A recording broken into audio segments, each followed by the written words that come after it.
రాజకీయాల్లో ఉన్న మాలాంటి వాళ్ళకి ఇలాంటి సందర్భాలలో ఏదో ఒకటే డ్రా తీస్తే మిగతా వాళ్ళందరూ ఏమనుకుంటారో అనే భయం మా మనసులో ఉండిపోతుంది. ఎందుకంటే వచ్చేది ఒకరికే ఫస్ట్ ప్రైజ్, కానీ మిగతా వాళ్ళందరూ మాది తీయలేదే అని అనుకుంటారేమో నాకు బాధగా ఉంది. కానీ టీఎంసీ కస్టమర్ అనుకోరట. చాలా సంతోషము, ఎందుకంటే రాజకీయాల్లో ఉన్నాం కాబట్టి ఎక్కువ మందిని సంతోష పెట్టడానికి చేసే ప్రయత్నాల్లో భాగంగా మేము మాట్లాడుతూ ఉంటాం, కార్యక్రమాలు చేస్తూ ఉంటాం. కానీ ఈరోజు ఈ డ్రా నన్ను పిలవడానికి మరో కారణం ఉంది. అప్పుడెప్పుడో 4-5 సంవత్సరాల కింద ఒక షోరూమ్ ప్రారంభోత్సవానికి పిలిచారు.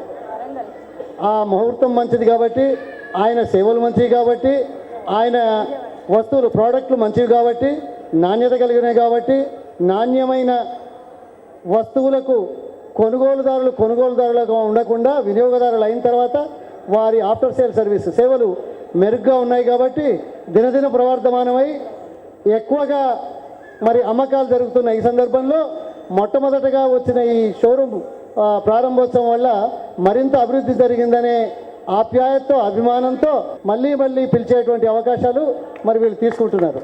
దానికి నేను నిరాకరించడం బాగుండదు కాబట్టి ఈరోజు మేము ఉన్నాను. చాలా చక్కటి కార్యక్రమం.